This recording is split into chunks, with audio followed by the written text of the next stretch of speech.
Bueno, vamos a empezar. Ante todo, buenas tardes y bienvenidos a los que estáis aquí, que habéis tenido el valor de venir en esta situación en la que estamos todos. Es toda una proeza y se os agradece mucho la presencia en persona, ¿no? Y también agradecer a las personas que están online en distintos sitios que han tenido interés en conectarse para escuchar esta tarde a Jonathan Iglesias Sancho, que es un gran amigo mío y una persona que sabe mucho, ¿no? La verdad es que a mí me cuesta mucho presentar a Jonathan, porque además de ser amigo es coautor conmigo de un libro que acabamos de terminar sobre 5 infantas de España del siglo XIX. Es un investigador maravilloso y como yo le digo a él siempre, es una joven promesa. Yo que soy mayor, él es una joven promesa porque es el hombre que lo encuentra todo. Es una cosa impresionante cómo investiga, cómo sabe. Él es licenciado en Historia, trabaja en el Archivo de Indias de Sevilla, que ya sabéis que es un archivo de una gran entidad, una gran importancia, y es autor ya de varios libros publicados, además de colaboraciones en revistas españolas y alguna extranjera también, en particular una revista sueca especializada en cuestiones dinásticas. Ha dado varias conferencias y además es cronista local de Villanueva de Algaida, porque él es del sur, él es nacido en Antequera, pero vive en Sevilla. Y es autor de un libro en el que recoge, transcribe las cartas de Alfonso XII niño a su madre, cuando lo está estudiando también en el Teresiano. Todas las cartas que escribió Alfonso XII a su madre las recoge en un libro. Muy bien, Jonathan, todo muy bien apuntado. Tiene este libro terminado en conjunto conmigo sobre estas infantas españolas, que estamos buscando un editor. Y este libro, Salvad al Zar, que es el que nos va a hablar hoy, nos va a hablar de todo esto, que es la Revolución Rusa, y sobre todo los intentos de Alfonso XIII, muy desconocidos, de salvar a la familia imperial rusa. Siempre se ha hablado de Inglaterra, de Jorge V, y de los intentos que hizo o no hizo de salvar a su primo hermano el zar, pero en realidad quien va a poner carne y empeño en este asunto es Alfonso XIII, que es una figura muy denostada, pero que en muchos ámbitos de su vida pues, hay muchos aspectos que son a rescatar. El libro ha tenido un éxito impresionante, porque a los 4 días, ni a los 4 días, a los 2 días de salir en redes, ya a Jonathan le llamaron desde Rusia. Ya le han encargado una traducción al ruso a través de la Embajada de España, que se está portando muy bien con él, le está ayudando mucho, y ha suscitado un enorme interés, no solamente en Rusia, por supuesto, pero también aquí le han llamado de la Embajada rusa en Madrid. En fin, que ha tenido un gran éxito, porque la verdad es que está muy bien explicado, cuenta muy bien todo el trasunto de la revolución, y además está visto por primera vez desde una visión peninsular, ibérica. Siempre nos hemos acercado a la Revolución Rusa siempre desde fuentes francesas, sobre todo, y fuentes inglesas. En este caso es a través de los diplomáticos españoles que están en Moscú, los que están cerca del zar. Y ahí vamos a asistir a todo el proceso revolucionario, la primera parte de la revolución más burguesa, y después la revolución bolchevique. Y a todo esto vamos a ir viendo cómo va siendo el destino de la familia imperial, los intentos denodados que hace el rey de España, que en ese momento no es una gran figura, que no tiene la importancia de Jorge V, del Kaiser de Alemania, pero como el rey se va a interesar muchísimo y vamos a llegar hasta el final, es decir, hasta el asesinato de la familia imperial en agosto de 1918 y unos meses después, cuando todavía quedan restos y se dice que si la familia está muerta, que mata a todos, no mata a todos, y comienza ya el mito de Anastasia y toda esta cuestión. Así es que yo creo que va a ser muy interesante lo que nos cuente Jonathan, que es un auténtico experto en esto, porque además han hablado en fuentes rusas también, tiene contactos allí, nos va a enseñar fotografías bonitas, cosas no vistas, y sobre todo ha investigado mucho en fuentes españolas. Así es que, Jonathan, cuando quieras, bienvenido y muchas gracias. Lamentamos mucho que no puedas estar aquí con nosotros como querías estar hoy, pero bueno, el COVID es el que manda. Gracias por estar aquí.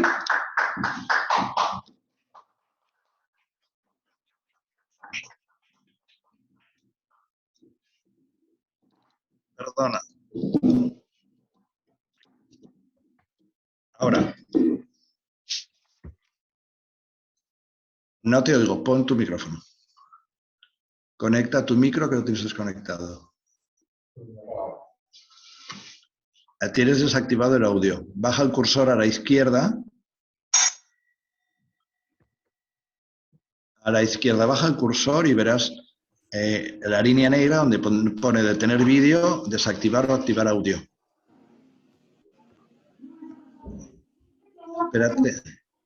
No sea que sea Elena quien... Elena, perdonad un momento. Elena, ¿has silenciado a todo el mundo? Ahora. Es que está silenciado. Ahora. Cuando quieras, adelante. Vale, pues muchísimas gracias. Primero, bueno, a la asociación por dejarme dar esta conferencia y a ti, Ricardo, por hacer esta presentación tan amable y maravillosa que me has hecho.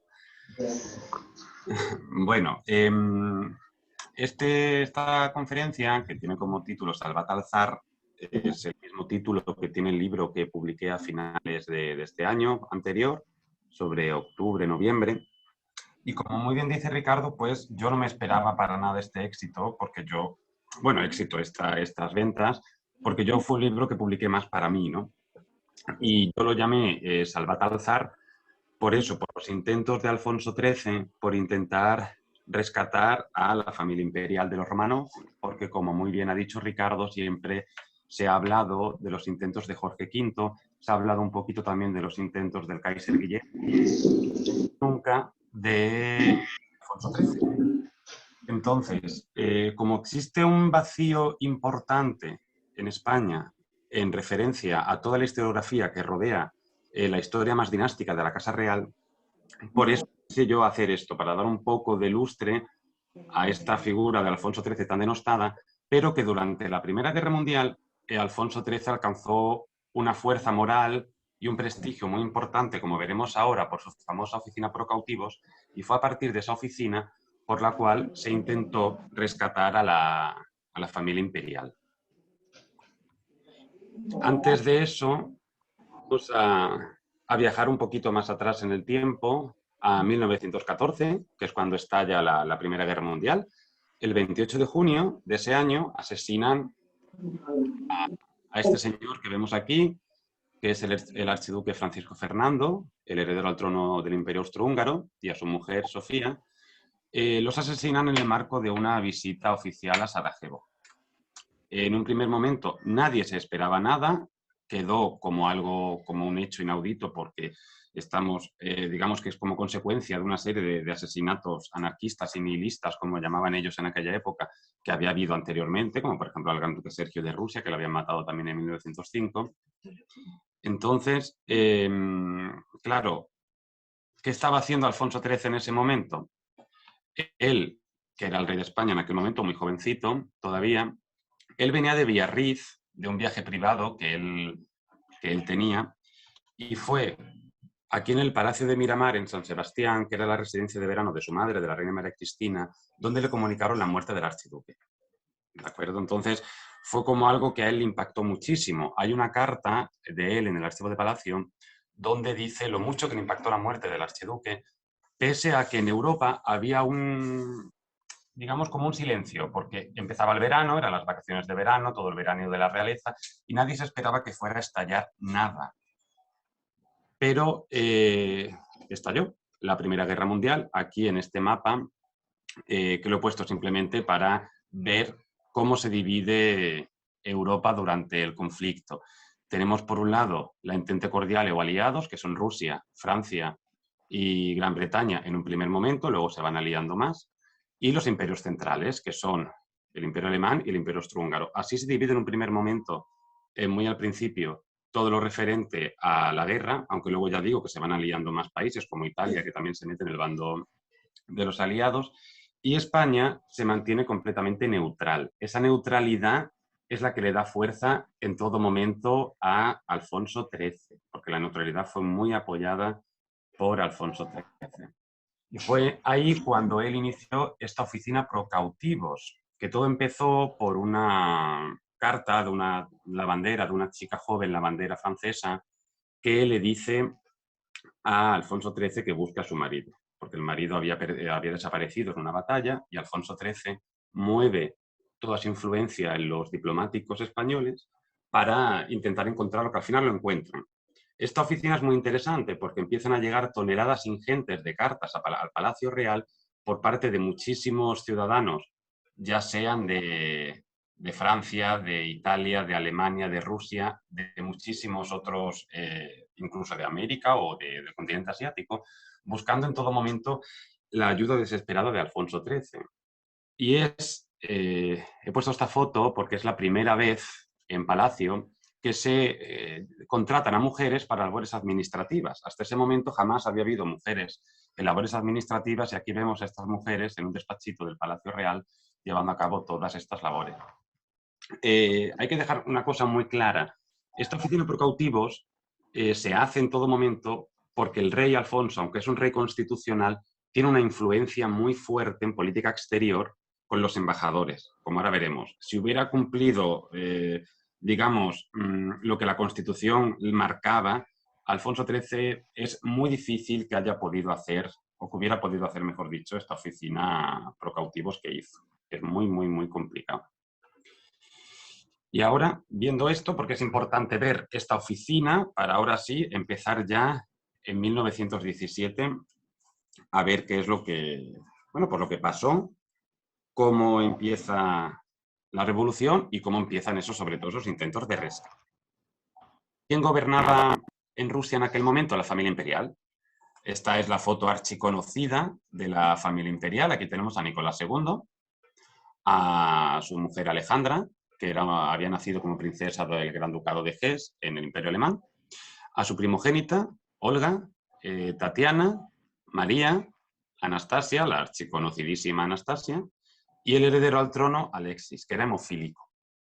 Esta hemofilia causó una fuerte sensación en la familia. Esta familia, que estaba considerada por todos como la familia más poderosa del mundo, la familia más rica del mundo, y todo esto, vivía en un idilio burgués. Esta gente se encerró en el Palacio de Alejandro, que ahora lo veremos también, y allí tenían una vida completamente al margen de lo que estaba ocurriendo en el país, y digamos que Alejandra era una mujer que no se dejaba ver en público mucho. Y Alejandra es una persona que ha sido tratada de una forma, algunos dicen con tanto injusta, por parte de la realeza y la política del momento. Que eso también lo vamos a ver porque más adelante Alejandra es un problema a la hora de intentar rescatar a la familia, porque nadie quería a la pobre Alex, como le llamaban.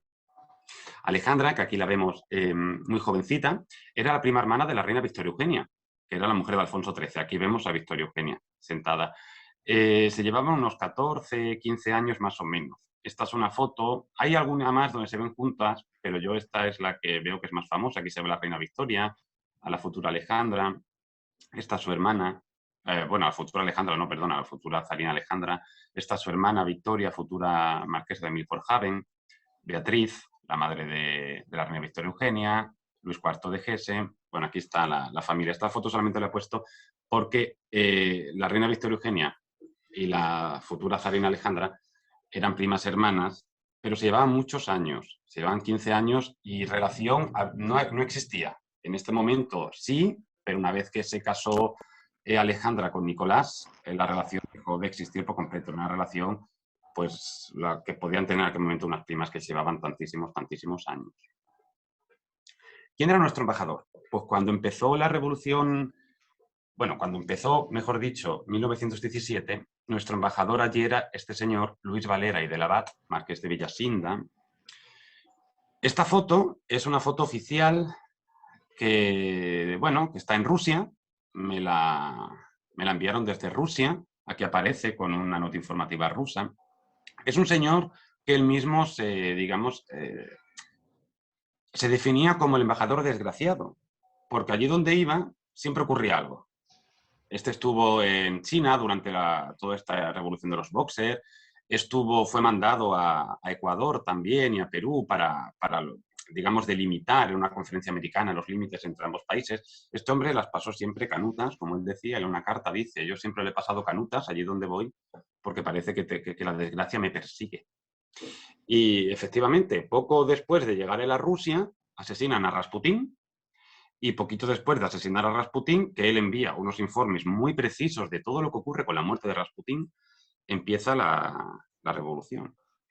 Así que sí que es verdad que este hombre, digamos, que le sigue el gafe. Parece que está un poco gafado el señor. Aquí vemos a Villasinda, el marqués de Villasinda, con el zar Nicolás II. Esta es una foto que me mandó su bisnieto. Es la única foto que existe entre ellos dos. Fue cuando él se presentó como embajador. Y aquí vemos un poco, que lo he puesto así para que lo veamos, los interiores de la embajada. Esta era nuestra embajada en Rusia. Aquí hay un cuadro que es que no lo veo muy bien, creo que es el rey de Etruria, el infante Luis de Parma. Y bueno, esto sobre todo lo he puesto para ver que teníamos una embajada muy buena. O sea, el edificio era un edificio bastante caro, bastante bueno. Aquí están todos los miembros de digamos, estos son los miembros de la servidumbre, y esto es los miembros administrativos de la embajada. El famoso salón chino, porque Villasinda le encantaba todo lo chino, el comedor, y estos son los miembros de la embajada. Pauline, la mujer de Garrido, que era alemana, lo pasó fatal, lo pasó muy mal, porque la quisieron tener en muchas ocasiones. Y esta es la sede de la embajada por fuera, la mansión Bargünin. Es una sede bastante bonita, bastante muy céntrica. Y luego en junio del 17, nos fuimos aquí, que es el Palacio Abimelech Lazarev, que está a muy poquitos metros del Palacio de Invierno. Ahora, en marzo de 1917 fue cuando ya empezó todo el problema. El 8 de marzo, el Día de la Mujer, estalla, pues lo que dice Villasinda, como una revolución completamente espontánea de mujeres que están pidiendo pan porque tienen hambre. Entonces, de repente, se llenan las calles de mujeres. Villasinda está asomado al balcón y describe cómo toda la calle se llena de mujeres gritando, pidiendo auxilio porque tienen hambre. Eso es algo que deja al marqués completamente boquiabierto, aunque él se esperaba que iba a ocurrir algo, él no se esperaba que fuera de esta forma tan espontánea, y de golpe y porrazo hay, digamos, una respuesta por parte del gobierno que es bestial, porque mandan a los temidos faraones, que eran unos guardias encima de caballo con los látigos, que empezaron a pegar latigazos a todas las mujeres, a los niños, a los hombres, pero sobre la 1 del mediodía aproximadamente había más de 500.000 de personas en las calles manifestándose. Aquello fue bestial, estaban todos muy asustados, tremendamente asustados. Y bueno, estos son unos telegramas que están en el archivo de Palacio, donde, por ejemplo, en este telegrama el marqués de Villasinda explica cómo están los disturbios, las manifestaciones populares y sobre todo lo que él pone siempre: sigue faltando pan. Es decir, él dice que la gente, el proletariado, no la burguesía o no la gente de alta clase, sino el proletariado, se está muriendo de hambre. Pero él dice que es un proletariado liderado por burgueses.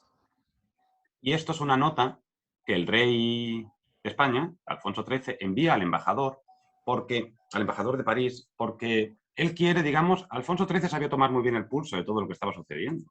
Alfonso XIII era un señor que tomó muy bien el pulso cuando estalló la guerra, sabía perfectamente que iba a ser una guerra larga, y él quería sobre todo ver cómo los distintos países aliados estaban viendo esa revolución, que en ningún momento se esperaba que iba a caer el zar ni nada por el estilo.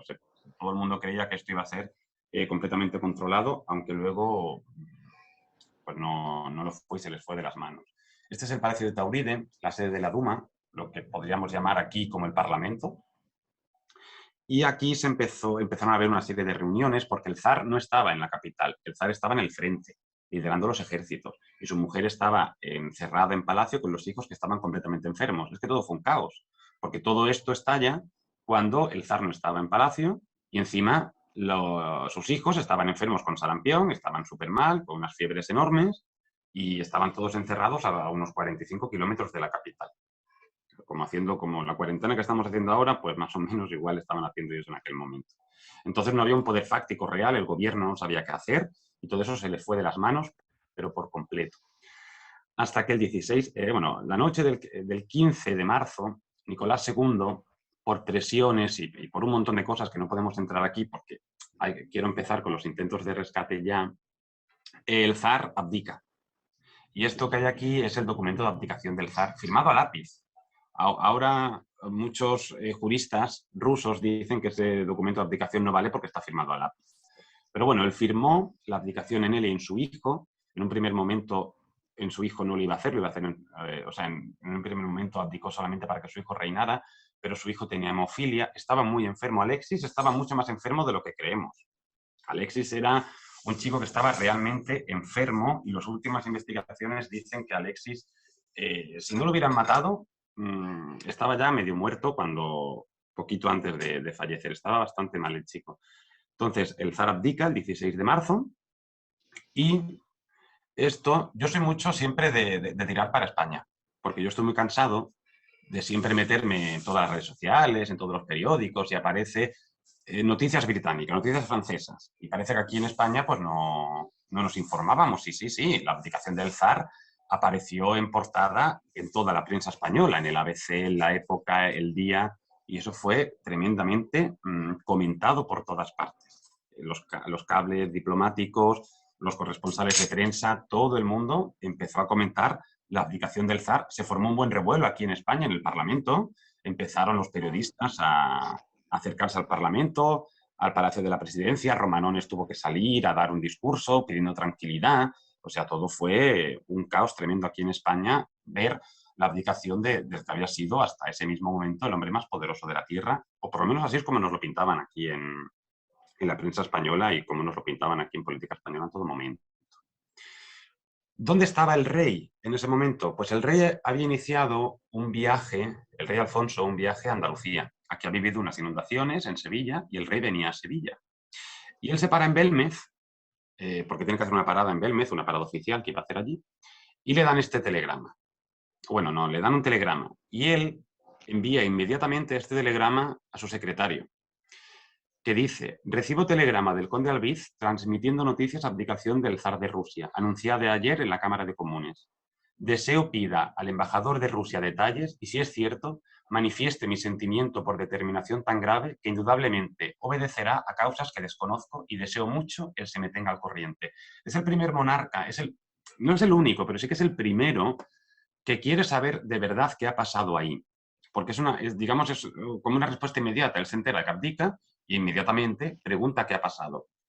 Y la respuesta del embajador de Rusia aquí es de total indiferencia ante la abdicación, porque el embajador de aquí dice que el zar no ha abdicado, que eso es mentira. Es decir, hay muchos rumores que se van contrastando y al principio todo es un caos informativo, pero enorme, muy, muy, muy, muy grande. Y este es el Palacio de Alejandro, en Sarcoiselo. Esta es la residencia oficial de Nicolás II y la familia. ¿De acuerdo? Él llega allí poquito después de la abdicación. Él llega allí, a Sarcoiselo, se reúne con la familia y allí quedan un poco a la espera de qué va a ser de ellos, porque no saben muy bien en un primer momento qué va a ser de ellos. Entonces, este es el telegrama. Ya sí que empezamos con el primer intento. El 23 de marzo de 1917, Alfonso XIII envía este telegrama es una nota, envía esta nota a Villasinda, que era nuestro embajador allí, y le dice: deseo como gestión personal mía, esto es muy importante, esta frase de gestión personal mía aparta al gobierno, aparta a España, aparta a todos, y él dice: soy yo, Alfonso, quien quiere rescatar a Nicolás. Le dice: deseo como gestión personal mía se ponga en relación con ese gobierno provisional y le haga presente que, honrado por mi primo el zar Nicolás con la protección de los súbditos e intereses rusos en Alemania y Austria, no puedo permanecer indiferente a la desgracia de aquel que hasta ayer fue el primer ciudadano ruso, y así ruego a ese gobierno garantice la seguridad personal del dicho zar Nicolás, de la zarina y de sus hijos, permitiéndoles salir de Rusia si así lo desean. Asimismo, deseo vea de obtener autorización para visitarle en mi nombre y significarle la profunda simpatía con que le acompaño en su desgracia. Entonces, ¿qué está haciendo aquí Alfonso? Alfonso es el primer monarca de Europa, el primer monarca del mundo que dice que quiere traérselo a España. Le dice al embajador: ponte en contacto con el gobierno provisional, dile que yo deseo que no le suceda nada y que yo lo gestiono todo. Si se quieren venir a España, que se vengan. Esto no lo hizo nadie, incluso familiares más cercanos como Jorge V, Cristian de Dinamarca, Guillermo de Alemania, ninguno de ellos hizo algo así. Este es el primero que lo hace, pero claro, luego Villasinda se echa las manos a la cabeza cuando recibe esto, porque en un primer momento España no había reconocido a Rusia o al nuevo gobierno provisional de Rusia, entonces él se queda un poco como: ¿y ahora qué hago yo?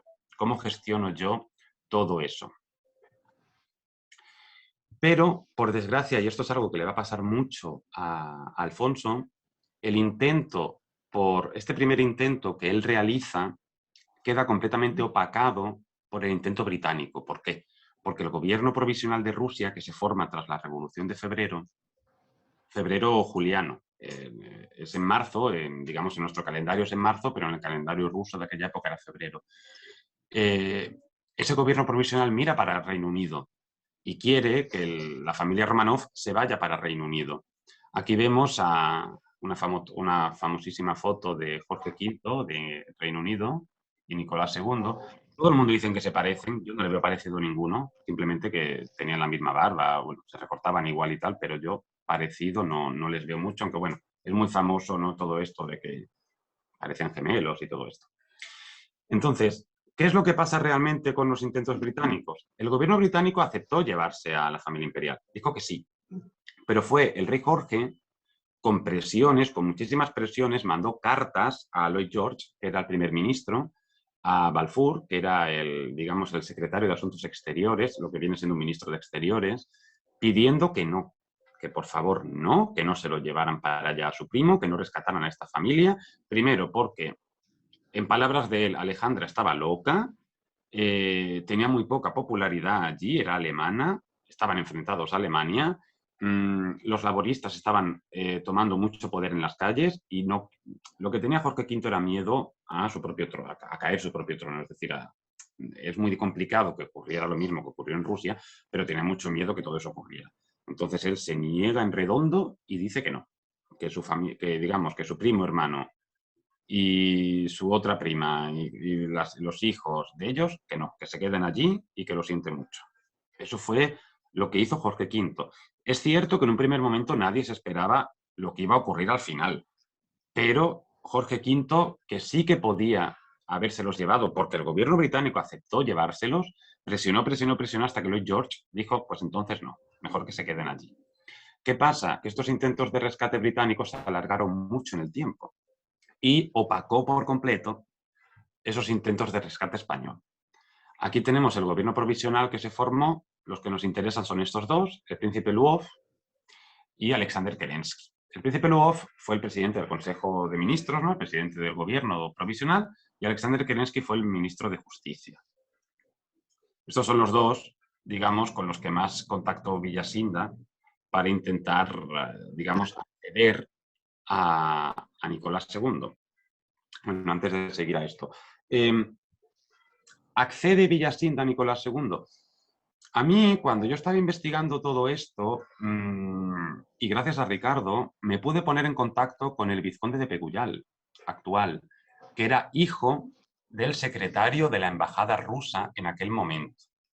Y él me contó que su padre, Villasinda y su padre, habían escrito una carta que le dieron a Botkin, al médico de la familia, que era hermano del embajador ruso en Portugal. O sea, que lo conocían al hermano. Le dieron esa carta al médico imperial para que se la diera a Nicolás II. Una carta donde explicaban que, que Alfonso XIII los quería rescatar y que, por favor, él, o sea, Nicolás, insistiera a Kerensky, que es este señor de aquí, el ministro de Justicia, que se encargaba de la seguridad de la familia, insistiera ante Kerensky para ser trasladados a España. Pero Nicolás II, que tiene un carácter muy mesiánico, él siempre estaba diciendo, que sea lo que Dios quiera, ¿no? Yo no intervengo. Ese carácter tan mesiánico y tan ortodoxo propio de la monarquía rusa, pues descartó esto. Y no quiso en ningún momento hablar a Kerensky nada de llevarlos a España. Entonces ahí se perdió también una oportunidad importante. Va pasando el tiempo, llega el mes de abril, los alemanes nos hunden a San Fulgencio, y eso es un escándalo en España.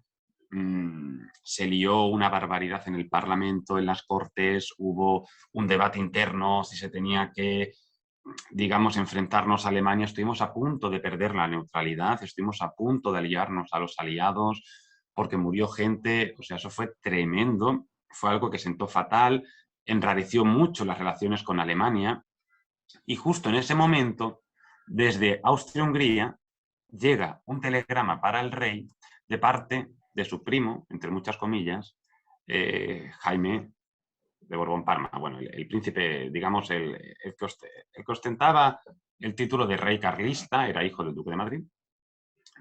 Este señor, que conocía a Nicolás II, le manda un telegrama a través de nuestro embajador Castro, que era nuestro embajador en Viena, donde le dice y le insiste que por favor que se una con Reino Unido, que intente sacar de allí a la familia imperial, porque hay mucho peligro, lo van a pasar muy mal, se oyen rumores, se oyen cosas, pero claro, todo esto coincide con el hundimiento de San Fulgencio. Y no es el momento, no es el momento de volver otra vez al asunto de intentar rescatar a la familia. Eso se quedó muy paralizado por culpa del hundimiento de San Fulgencio, porque no se podía. Es que no era para nada el momento. Sigue avanzando el tiempo, llegamos a julio. España reconoce al gobierno provisional de Rusia, España reconoce a Rusia, por lo tanto Villasinda ya puede gestionar un poquito mejor estos intentos de rescate con el gobierno provisional de igual a igual, y Rusia manda a este señor como embajador, que es Anatoly Nekhlyudov. Alfonso XIII no lo quería ni ver. Alfonso XIII lo veía como una especie de embajador revolucionario y por lo tanto él ponía excusas para no recibirlo. Que si la reina se tiene que inaugurar un hospital, que si mi tía quiere venir a verme o que si hoy no tengo ganas. Entonces él iba alargando, alargando, alargando hasta que desde el gobierno le dijeron no, hay que recibirlo ya. La recepción de embajadores, digamos, una recepción diplomática, todo el protocolo que hay, todo ese boato es algo que impresionaba mucho, ¿no?, a todos los embajadores que venían en sus memorias, en sus cartas. Dicen que la presentación de credenciales en España es algo que se remonta a la época de los Austrias y que es algo excepcionalmente bello de ver. ¿Qué hace Alfonso? Pues Alfonso, que era muy pillo, era muy listo, decide mandar un carruaje a buscarlo, que es el carruaje que se hizo cuando Pepe Botella fue rey de España, ¿no?, José Bonaparte, el hermano de Napoleón, allí en 1808, y le dice, bueno, mandemos este carruaje del rey usurpador a recoger a este embajador del gobierno usurpador y que venga para acá. Entonces es todo como un poco de simbolismo, ¿no?, de como de Alfonso XIII diciendo, te reconozco porque no tengo más remedio que reconocerte porque es la política que se sigue, pero a mí no me haces ninguna gracia. Y el Salón del Trono ese día estaba llenísimo de gente. Casi todos los grandes de España residentes en Madrid, estaba el duque de Alba en primera fila, todo el mundo quería ver a ese embajador revolucionario siendo recibido por el rey de España. El rey de España se sentó en el trono con todas sus condecoraciones rusas otorgadas por el zar de Rusia, con su uniforme de los lanceros de Obiopol, que era digamos, un regimiento de coronelía que le había dado Nicolás II en 1908. Él recibió de una forma muy dura a Nekhlyudov, muy dura. Y en esa recepción, esta es una foto muy interesante que encontré en un periódico donde se ve al marqués de Lema, que era el ministro de Exteriores, se ve al embajador, a Nekhlyudov, y se ve al señor Dato, Eduardo Dato, que era el presidente del Consejo de Ministros. En esa reunión, Alfonso XIII le dice que quiere que se transmita a través de él, es decir, a través de Nekhlyudov, al gobierno provisional, que por favor Nicolás II y su familia sean protegidos y que él se los quiere traer a España. Eso crea un debate importante, porque que Alfonso XIII se quiera traer a España a la familia imperial en un momento en el cual los socialistas habían abogado por esa revolución, los socialistas aquí en Barcelona, en Madrid, habían alabado esa revolución que ocurrió en febrero, estaban contentísimos con la abdicación del zar. Claro, Eduardo Dato y, digamos, el opositor, el conde de Romanones, estaban un poco con miedo de que Nicolás II y la familia vinieron para acá. La reina María Cristina, la madre de Alfonso XIII, la reina madre, decía que no, que lo rescatara, eso sí, pero que a España no pisaran. Pero Alfonso XIII se los quería traer a España. Él se empeñó, y esto es una carta que me mandaron del GARF, del archivo ruso en San Petersburgo, que es la carta que Nekhlyudov escribe a Kerensky el 8 de julio del 17, informando de que Alfonso XIII insiste mucho en traérselos a España. Pero algo que me enteré luego por la comunicación interna del archivo, esta carta no fue entregada a Kerensky. Esta carta se quedó en el archivo y no se le entregó a nadie. Kerensky no supo nada de estos intentos de Alfonso en julio. Sí se supo los de marzo, pero que quedaron eclipsados por todo lo que hemos visto de los británicos, pero de esto no supo nada, esto se retuvo. no se enteró. Pero claro, en ese momento coincide que hay que sacar a la familia imperial de la capital.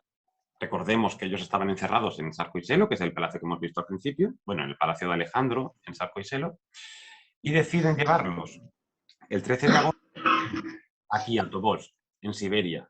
Un acto simbólico tremendo porque bueno, los zares siempre mandaban a todos los presos, a todos los asesinos, a toda la gente que no querían, los mandaban a Siberia. Es muy interesante a nivel simbólico que el gobierno provisional mande a la familia imperial o a la ex familia imperial para ellos a Siberia. Los mandan a esta casa. Esta es una foto, no sé si de aquella época, pero más o menos. Esta es la foto actual, digamos la casa actual. Y aquí la familia pues vivió bastante cómoda. En Tobolsk estuvieron bastante bien. Allí los ecorrevolucionarios todavía no habían llegado. La gente le tenía bastante respeto a la familia imperial. Les reverenciaban por la calle, se santiguaban cuando pasaban por la casa. Aquí vemos a Nicolás y a su hijo Alexis serrando. Aquí a Nicolás con sus hijas y su hijo en el tejado de la casa. Es decir, tiene una vida doméstica, entretenida. Por lo que se ve en los diarios, en las cartas, están bastante entretenidos. Evidentemente aquí ya no tiene un aspecto imperial en ningún momento. Pero sí que es cierto que muchas veces en nuestro imaginario tenemos pensado que estaban como metidos en una cárcel o estaban viviendo mal. No, la casa por dentro no estaba tan mal. Era una casa que estaba bastante bien. Evidentemente no era el palacio donde estaban acostumbrados, pero ahí estuvieron bastante bien. En Tobolsk no tuvieron tantos problemas. Esta es la última foto que se conoce de la gran duquesa Anastasia. Aquí tenemos a Alexis, ya bastante grandecito, ya está, aquí se estaba quedando muy delgado, Alexis estaba muy enfermo. Aquí tenemos a Olga, que también estaba muy enferma, la hija mayor. Pero bueno, ahí estaban estudiando, es decir, seguían haciendo su vida y seguían pensando en qué iba a ser de ellos, si podían salir, si no. Eso estaban ahí siempre dando un poco de vueltas. Pero bueno, como todos sabemos, en octubre, para ellos, noviembre para nosotros, estalla la Revolución de Octubre, la Revolución Comunista, y Lenin llega al poder. En ese momento Alfonso XIII se pone en contacto con los reyes de Suecia y de Noruega y les dice, oye, os mando un barco y los intentamos sacar de allí como sea. Pero no hubo tampoco forma, los reyes escandinavos no quisieron participar en esto.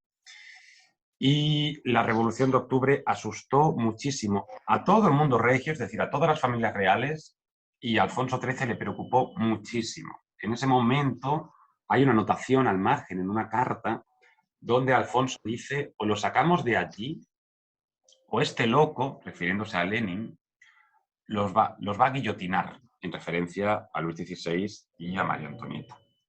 Y al pobre pues no le faltaba razón, ¿no?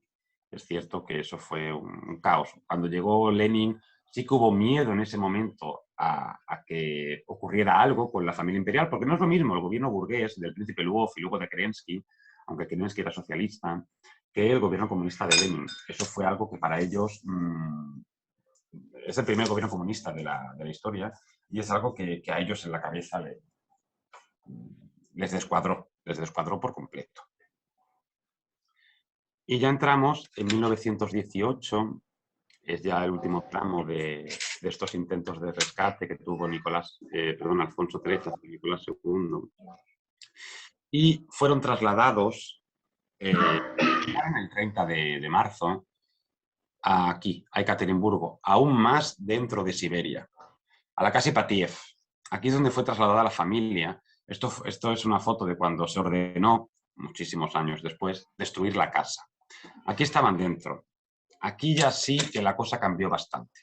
Aquí la cosa fue muy distinta como estaban en Tobolsk. Aunque la casa no es que estuviera mal, tampoco era una casa de un comerciante bastante rico, pero aquí ya sí que estaban muy privados de todo. Y esta es la famosa habitación donde murieron asesinados del 16 al 17 de julio, la noche del 16 al 17 de julio de 1918. No quiero entrar a qué sucedió aquí. Esto fue algo bestial. A día de hoy, todavía en Rusia, siguen saliendo versiones nuevas de cómo sucedió aquello. Los levantaron a la 1 de la mañana, los bajaron para abajo. les dijeron que les iban a hacer una foto, ellas tenían diamantes y joyas cosidas dentro de los cofres y dentro de la ropa y las almohadas. Le pegaron un tiro primero a Nicolás, el último en morir dicen que fue Alexis y luego se levantó una de las niñas gritando, se puso una almohada delante, es decir, aquello fue... Muchos guardias no quisieron hacer eso, se compadecieron mucho de ellos, porque voy a leer brevemente las últimas descripciones que los guardias de la casa hicieron sobre Nicolás y sobre Alejandra. De Nicolás, lo que decían es: el zar era joven y tenía la barba canosa. Cuando lo vi, porque esto lo hace un guardia, cuando lo vi, tenía una camisa de soldado de color caqui, del mismo color que el pantalón y las botas viejas. Tenía una mirada muy bondadosa y una expresión muy amable. Me dio la impresión de ser un hombre sencillo, franco y muy simpático. Y de su mujer, de Alejandra, era una opinión completamente contraria. Dice: la zarina era distinta. Tenía aire de serenidad y aspecto de mujer altiva y seria. A veces, cuando hablábamos entre nosotros, decíamos que Nicolás era muy sencillo, pero ella era diferente. Y sí, Alejandra sí parecía una emperatriz. Daba impresión que era más vieja que él. Tenía el pelo blanco en las sienes y su rostro no era para nada joven. Alejandra envejeció mucho allí en la casa. Estas dos son las últimas descripciones que hay de Nicolás y de Alejandra, hechas un poquito antes de la matanza, del asesinato. ¿Qué ocurre el asesinato? El asesinato, como hemos dicho, es del 16 al 17 de julio de 1918. ¿Se supo en ese mismo momento? No.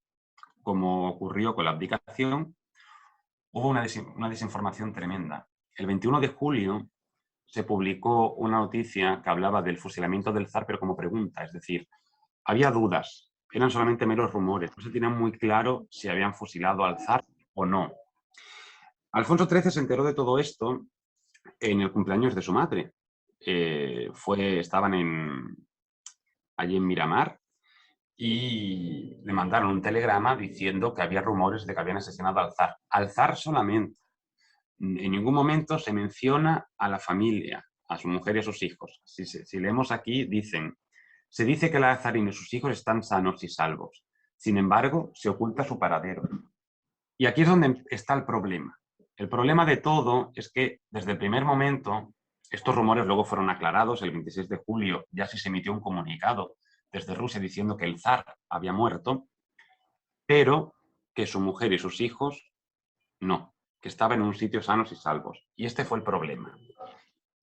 Este fue el principal problema de que luego aparecieran todas estas leyendas, que aparecieran todos estos problemas y que Alfonso XIII en este momento sí se empeñara totalmente en intentar rescatar a estas mujeres, porque también se habló de la muerte del zarevic. Entonces, se supone que solamente estaban vivas Alejandra, Olga, Tatiana, María y Anastasia. Y esta vez sí que sí, Alfonso XIII se empeñó de una forma bestial, de una forma tremenda, en intentar sacarlas de allí. Estaban muertas, ojo, eso hay que dejarlo muy claro. Estaban muertas, oficialmente estaban ya muertas. Pero, digamos, esta forma que tuvieron los rusos de comunicar esto creó todos estos inconvenientes que los rusos aprovecharon. Ahora veremos cómo los rusos aprovecharon todo esto muy bien aprovechado. Aquí tenemos a Antonio Maura, presidente del Consejo de Ministros en aquel momento, Eduardo Dato, ministro de Estado, o ministro de Exteriores. Esta es una foto de Alfonso XIII con barba, que está recién pasada la gripe. Pasó la gripe española y estaba a los 2 días o 3 días de pasar la gripe le hicieron esta foto. Todo se filtró. En un primer momento, Alfonso XIII no quería que nada se filtrara, pero se filtró. Y el 3 de agosto, Eduardo Dato tuvo que hacer una rueda de prensa que se llenó, dicen las crónicas, y él anunció que se iba a iniciar una gestión diplomática sin precedentes para intentar rescatar a la desdichada emperatriz viuda, que así llamaban a Alejandra, porque la veían como viuda de Nicolás II, y a sus hijas. Para hacer eso, como sabían que España no tenía el poder ni la influencia, porque estábamos también en la otra punta, ¿qué hicieron? Pues se pusieron en contacto con una serie de países de alrededor para recibir por lo menos apoyo. Un apoyo para, vamos a rescatarlas de allí, vamos a intentar sacarlas.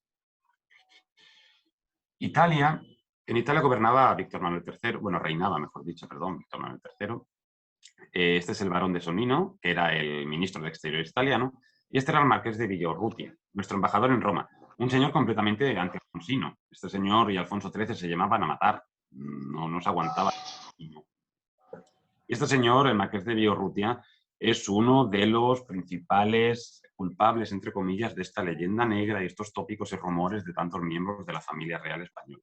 Pero bueno, aquí era embajador, aquí no está, en aquel momento no estaba hablando, no estaba haciendo de escritor, sino de embajador. ¿Qué dice Italia? ¿Italia quiere apoyar esos intentos de rescate? Sí, sí los apoya, pero lo que dice en todo momento el barón de Sonnino, de forma muy cierta, es que el único que puede intervenir bien para intentar sacarlos de allí es Alemania. Es decir, lo que le dicen a Alfonso XIII es hay que buscar el apoyo de Alemania, que es el único que tiene influencia sobre Rusia, porque se había firmado a finales del año anterior el Tratado de Paz entre Alemania y Rusia, y por lo tanto el Kaiser sí que tenía influencia sobre Lenin para eso. También se pone en contacto con Reino Unido. Esta señora es Victoria de Milford-Haven, que es la hermana de la zarina Alejandra. Y esto es una carta, una nota que el rey Alfonso manda a su tía Victoria. Es su tía porque la reina, bueno, perdón, la princesa Victoria o marquesa de Milford-Haven estaba casada con un tío de la reina Victoria Eugenia. Por eso él le dice tía también, ¿no? Y lo que le dice el rey Alfonso a su tía Victoria es que necesita el apoyo de Jorge V. Él va a iniciar los rescates para Alejandra y para las niñas, pero necesita que Jorge V le apoye. Si no, va a ser muy complicado. Y aquí tenemos a la reina Mary de Teck, que era la mujer de Jorge V. Mary de Teck le manda una carta a Alfonso XIII donde le dice que por favor intente rescatar al gran duque Jorge, un primo del zar, que también estaba allí encarcelado, y que su mujer y sus hijas estaban viviendo en Reino Unido. ¿Qué hace Alfonso XIII? Alfonso XIII coge esa petición de la reina Mary de Teck y la transforma en lo que me está pidiendo Mary es que intentemos sacar a la familia imperial, es decir, a la exzarina y a las grandes duquesas. Y lo que le dice, le manda un pequeño telegrama a Jorge V, donde le dice que May me ha dicho que haga todo esto, entonces cuento con tu apoyo o no. Es decir, lo tergiversa un poco todo, porque quiere correr, él tiene mucho miedo a que la zarina y las niñas, que las suponía vivas, terminen con el mismo destino que Nicolás II, entonces él corre mucho y esta forma de hacer que él tiene, lo tergiversa un poquito todo para recibir el apoyo del Reino Unido, que es un apoyo completamente, digamos, sobre papel. A la hora de la verdad, él no recibe una apoyo importante. Este señor es Alfonso Miguel del Val, que era nuestro embajador allí, y él, en una carta que le manda a Eduardo Dato, lo que le dice es que Alejandra está vista allí, la zarina Alejandra está vista como una loca, como una alemana que ha participado en el derrocamiento de la familia imperial y de la revolución, ya sea de forma consciente o inconsciente, y que ellos, los británicos, jamás van a querer sacarla de Rusia. Que para sacarla de Rusia lo mejor era también introducir a más miembros de la familia imperial para así en saco sacarlos a todo para afuera. Y por último, al último que ellos acuden es al Imperio Alemán. Alfonso XIII le manda una carta a Guillermo II y le pide el apoyo a través de Luis Polo de Bernabé, que era nuestro embajador. Este señor era nuestro embajador en Berlín. Fijaos cómo en aquel momento, estamos ya 16 de agosto, varios días después del asesinato, lo que le dicen desde el gobierno alemán a España es que el gobierno alemán no tiene ningún inconveniente para que la ex emperatriz viuda, que es Alejandra, el príncipe imperial y sus hermanos aprovechen la oportunidad de Alfonso XIII para salir. Es decir, en Alemania, la inteligencia alemana creía también que la zarina y las grandes duquesas estaban vivas todavía. Este es el Kaiser Guillermo II. Y esto es un telegrama que me mandaron desde el Archivo Alemán de Asuntos Exteriores, donde describen que el gobierno ruso le había dicho a Alemania que la zarina y sus hijas estaban en Perm, que es una ciudad rusa, incluso con una hermana de la zarina, a la cual también asesinaron, la gran duquesa Ela, la gran duquesa Isabel, y que estaba con más miembros de la familia imperial. Es decir, los rusos mantuvieron esta mentira durante un tiempo y por eso Alfonso XIII aún tiene un poco de esperanzas en intentar sacarlos. Esto es la portada de un conjunto de telegramas y de informes de nuestro encargado de negocios en Rusia, que da cuenta sobre la gestión a favor de la familia imperial, es decir, de rescatar a la familia, porque nuestro encargado de negocios se reúne con el gobierno comunista, se reúne con Chicherin y Radek, que son los que se encargan de la Comisaría de Asuntos Exteriores. Ellos le dicen que sí. Ellos le dicen que lo van a llevar al consejo de ellos, ¿no? Al consejo con Lenin, y que van a proponer sacar a esas niñas y a Alejandra a España. O sea que hasta ese momento, y estamos hablando ya del 15 de septiembre, aún ellos seguían diciendo que todo esto, que ellas estaban vivas y que se podían sacar. Y esto es, bueno, una serie de documentos que yo solicité a la Secretaría de Estado Vaticano y también al Archivo Secreto Vaticano, porque el Vaticano también se interesó en intentar sacar a la zarina y a estas niñas de allí. Y bueno, esto es el Palacio de la Magdalena. Aquí, que es donde veraneaba la familia real, aquí Alfonso se las quería traer en un primer momento, es decir, no que vivieran aquí, sino una vez que sacarlas de Rusia, traerlas aquí y desde aquí ya gestionar dónde las iban a mandar. Porque él estaba aquí, ¿eh? Él estaba pasando aquí las vacaciones con la familia real y entonces pues quería traerlas aquí y desde aquí ya gestionarlas. No sé si yo me atrevería a decir que más bien las mandaría en algún apartamento de algún real sitio, o si hubiera hecho caso a la reina María Cristina, una vez que se hubieran recuperado del viaje, las hubiera sacado de España, lo más seguro. Pero aquí es donde las querían, digamos, que habitaran este palacio durante unos días hasta que se recuperaran de ese viaje. Entonces, España se alía con el Vaticano.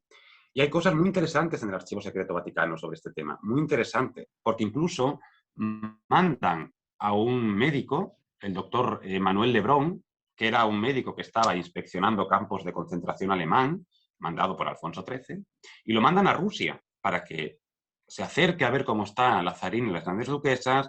Les presentan a este señor y a la Comisión Médica Española, le presentan a unas muchachas y a una mujer que, digamos, se hacen pasar por la zarina o le dicen a él que ella es la zarina, las grandes duquesas, y las inspecciona.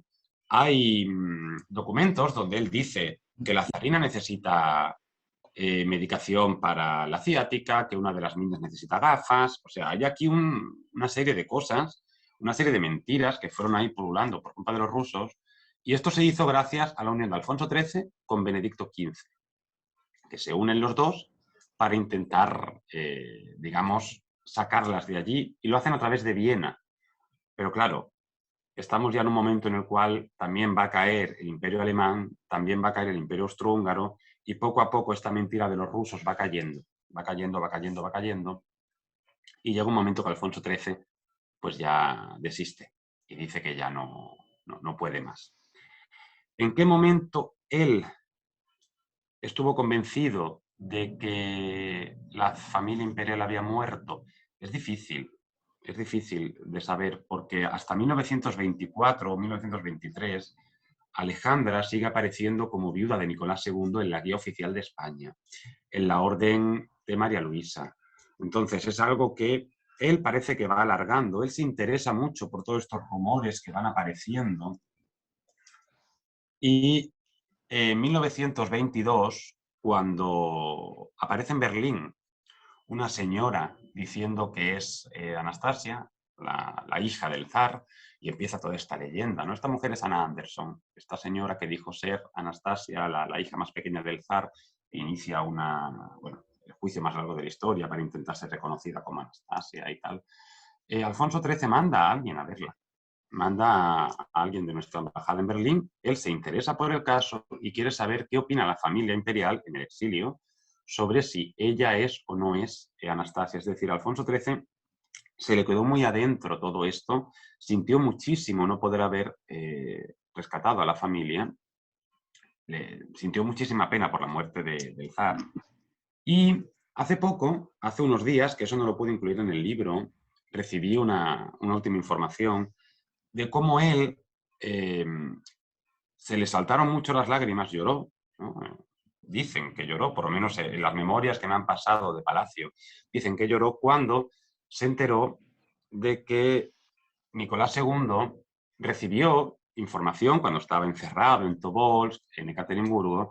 Le contaron que Alfonso XIII había intentado rescatarlo. Y Nicolás II pronunció esta frase de Alfonso: este sí que es un buen amigo.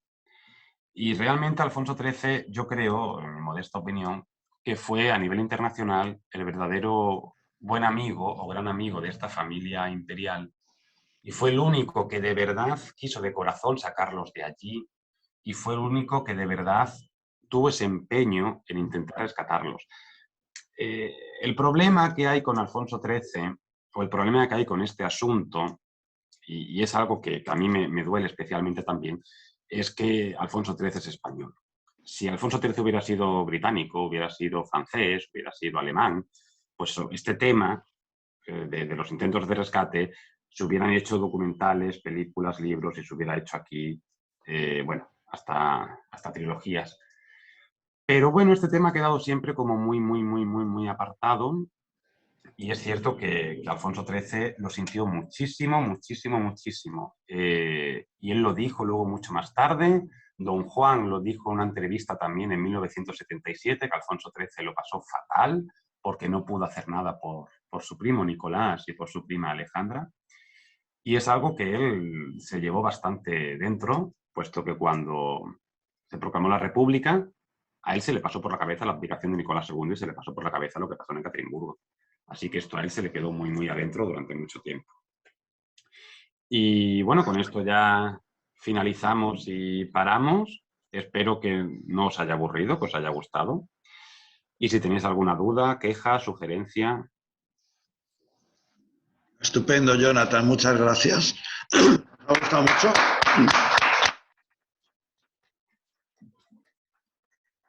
Yo quería saber si hay alguien aquí presente o personas online que tienen alguna pregunta que quisieran hacer.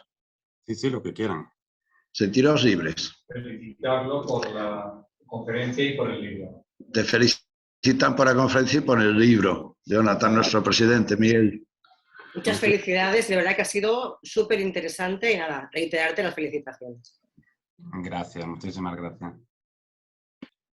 Bien, ¿alguien tiene alguna curiosidad, alguna pregunta, algo? ¿Se puede encontrar el libro por aquí editado o qué? Sí, el libro se puede comprar por Amazon. Se llama así, se llama Salvat al Zar. Sí.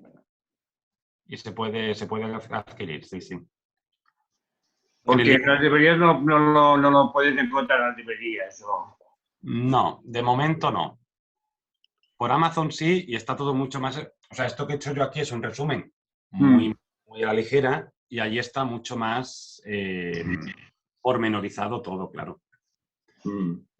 Con documentación, con de dónde sacó cada cosa. Entonces ahí sí que es más...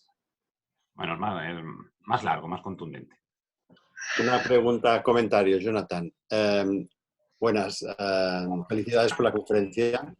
Gracias. Y por el libro, que conozco bien. Y quería preguntar, ¿no sería quizás el Vaticano el segundo en importancia en cuanto a los intentos, en los esfuerzos, más que los ingleses, alemanes, austríacos, etcétera, en su persistencia en Claro. el rescate? Claro, lo que pasa es que sí, mira, el problema que hay con el Vaticano, para no entrar mucho, ¿no? Pero el problema que hay con el Vaticano es que durante ese momento hubo como una especie de rivalidad entre España y el Vaticano, ¿no? No con los intentos de rescate, sino con los intentos de paz de la Primera Guerra Mundial. Alfonso XIII quería la paz y quería que España fuera la sede donde se firmara la paz, el Vaticano también. Entonces hay como una rivalidad.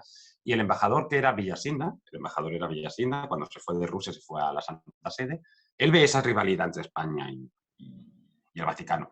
Entonces, el Vaticano intentó muchísimo rescatar a la familia Lo que pasa es que no tan pronto, sino ya en 1918 lo intentó mucho. Es más, el Vaticano comisionó a un señor que era Eduard von Rep para que fuera a hablar con Lenin y con todos, con el gobierno comunista, para intentar rescatarlas, y el Santo Padre dijo que él financiaba el sacarlos de allí, él, digamos, los mantenía, y él incluso se ofreció un palacio, no recuerdo de cuál palacio era en el libro, lo tengo puesto, lo tengo. Vaticano, claro, el problema es la influencia del Vaticano en un mundo ortodoxo, ¿no? Que es poca. Pero sí, el Vaticano posiblemente sea el segundo que más intentos de corazón, ¿no? Digamos, tuvo para intentar sacarlos. Luego Alemania, porque Guillermo lo intentó también, aunque Guillermo también es una persona muy denostada en todo esto, ¿no? Pero Guillermo también lo intentó, y Reino Unido, yo si te soy sincero, creo que Reino Unido se ha valorado demasiado los intentos. Y Carlos de Austria, que era muy buena persona, el último emperador. Carlos de Austria lo unió todo con el Vaticano. Es decir, Carlos de Austria, con sus cuñados, también con los hermanos de Cita, intentaron mover un poco a los monarcas católicos para hacer, digamos, fuerza a todos para intentar sacar a Nicolás, a Alejandra, a las niñas y a Alexis. El problema es que Carlos de Austria también tenía un enfrentamiento importante con el Kaiser, porque Carlos, bueno, tú lo sabrás mejor que yo, era pacifista, ¿no? En comparación al Kaiser, que era completamente belicista. Entonces, ahí hubo problemas. Pero Carlos, sí, el problema que tuvo Carlos es que luego se enfrentó a todos los problemas que tuvo que enfrentar ahí dentro, en Austria, y no pudo hacer tanto. Eso sí. Muy bien, Jonathan. Galo tiene una pregunta para ti, tiene dos, de hecho. Pregunta si el rey intentó rescatar también a otros miembros de la familia imperial, no solamente a la zarina y las grandes duquesas. Sí, claro, el rey intentó rescatar a todo Dios. El rey intentó rescatar al gran duque Jorge, al gran duque Pablo, a la emperatriz viuda de verdad, es decir, a la emperatriz madre, a la madre de Nicolás II. Es más, él quería mandar un barco a Crimea, que mandaran a todo el mundo a Crimea, que es un puerto del Mediterráneo, y de allí sacarlos a todos. Él intentó rescatar a todo el mundo que podía, financiado, algo muy importante, no por el gobierno español, sino por su bolsillo, por el presupuesto de Casa Real, o por el bolsillo personal del rey. Muy bien, y una segunda pregunta de Galo. Él pregunta si en la curia romana hubo alguna oposición a los intentos de Benedicto XV de ayudar a Alfonso a sacar a la familia imperial de allí. Si dentro de la curia romana, si el propio Papa se encontró con alguna oposición. ¿Sabes algo de eso? La verdad, bueno, no tengo mucha idea. Yo sé que todo se gestionó a través de Ragonesi, que era el nuncio apostólico aquí, en Madrid. Yo creo que no tuvo que haber una oposición muy fuerte, ¿no? Porque el Papa también tenía, digamos, esa misión humanitaria, ¿no? El Papa es el Papa y se tiene que encargar también de esta moral, de esta humanidad, todo esto humanitario. Entonces, yo creo que en el Vaticano, si hubo algún tipo de resquemor a todo eso, era algo más interno, que no se atrevieron, digamos, a pronunciar ante el Papa o ante el secretario de Estado o algo así. Pero que yo sepa, no, porque en los informes que hay de Ragonesi no hay muchas quejas. Todo esto coincide, como curiosidad, que es algo muy, muy curioso, muy friki, todo esto coincide con todo esto de los milagros de Fátima, en Portugal, ¿no?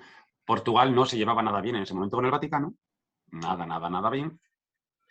¿Y qué dice el Vaticano? Bueno, si España nos explica, nos da información de todo lo que ocurre con los milagros de Fátima, pues intentamos colaborar un poco, es decir, ahí se juntó un poco todo esto. Pero que yo sepa, no hubo ningún tipo de contradicción por parte de la curia, que yo sepa, a lo mejor sí, pero que yo sepa, no. Bueno, muchas gracias. ¿Alguien más tiene alguna pregunta? ¿Aquí o online? Bueno, pues si no, muchísimas gracias, Jonathan. A mí me ha encantado. Yo ya he leído el libro, a mí me ha gustado muchísimo, ya lo sabes. Lo recomiendo a todo el que tenga un cierto interés en este tema y a ver si en alguna otra ocasión te podemos tener aquí en persona, en Barcelona. Gracias a todos por estar cuidaos mucho y, en fin, que podamos salir de esto lo antes posible. Muchas gracias. Hasta pronto.